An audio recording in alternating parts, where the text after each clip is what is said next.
மாரடைப்புல இருந்து காப்பாத்த இந்த 3 உப்புக்கள் போதுமானது. இந்த 3 உப்புக்கள்ல அவர் வாயில போட்டு கொஞ்சமா ஒரு ஒரு 2 ஸ்பூன் கரண்டி தண்ணி, ஒரு 50 மில்லி அளவுக்கு தண்ணிய அந்த வாய்க்குள்ள ஊத்துனோம்னா உடனே அந்த நெஞ்சு மாரடைப்பு வந்து சரியாயிரும்.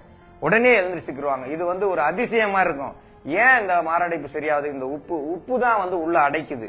உப்பு அடைக்கிறதா திருப்பி உப்பை கொடுத்து தான் எடுக்க முடியும். எப்படி ஒரு முள் குத்திச்சோ அதை ஒரு பெரிய முள்ளில் எடுக்கிறோமோ அதே மாதிரி மாரடைப்பு வந்தவங்களுக்கு இந்த உப்பை கொடுக்கணும். இந்த உப்பை கொடுத்தோம்னா உடனே வந்து வாய்க்குள்ள போட்டு அந்த தண்ணி கரைஞ்சி அந்த உப்பு தண்ணி தொண்டை கீழே இறங்கினதுமே அவங்க முழிச்சு பாத்துருவாங்க.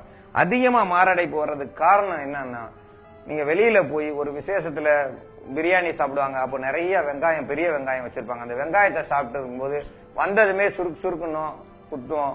வெங்காயம், பெரிய வெங்காயம் சாப்பிட்டுட்டே இருக்கிறவங்களுக்கு ஒன்றும் பண்ணாது. புதுசா சாப்பிட்றவங்களுக்கு நெஞ்சு அடைப்பு வந்துடும், நெஞ்சு வலி வந்துடும். புதுசா வெத்தலை பாக்கு போடுறவங்களுக்கு அந்த பாக்கு போய் நெஞ்சில அடைச்சிக்கிறோம். அடைச்சதுமே அவங்களுக்கு மூச்சு திணறல் ஆயிரும். இதெல்லாம் வந்து சாதாரண அந்த அடைப்பெல்லாம் சரி செய்யும் இந்த உப்பு. இந்த உப்பும் வெறும் தண்ணி, இதுக்குன்னு ஒன்றும் தண்ணியில எந்த ஒரு கலப்படமும் கிடையாது. நீங்க குடிக்கிற தண்ணி, நீங்க சாப்பாட்டுக்கு போடுற உப்பு, இது ஒரு சிறந்த மருந்து. இதை உப்புக்கல்ல போட்டு கொஞ்சோண்டு தண்ணியை ஊத்தினோம்னா சரியா போகும். உப்புக்கல் வெறும் மாத்திரை போட்ட மாதிரி போட்டு தண்ணி குடிச்சா போதும்.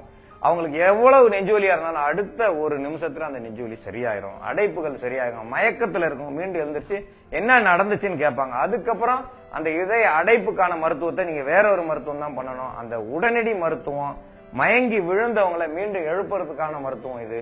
இந்த மருத்துவத்தை எல்லாரும் பயன்படுத்தி பயன்பெற வேண்டும் என்று கேட்டுக்கொள்கிறேன். இந்நிகழ்ச்சியை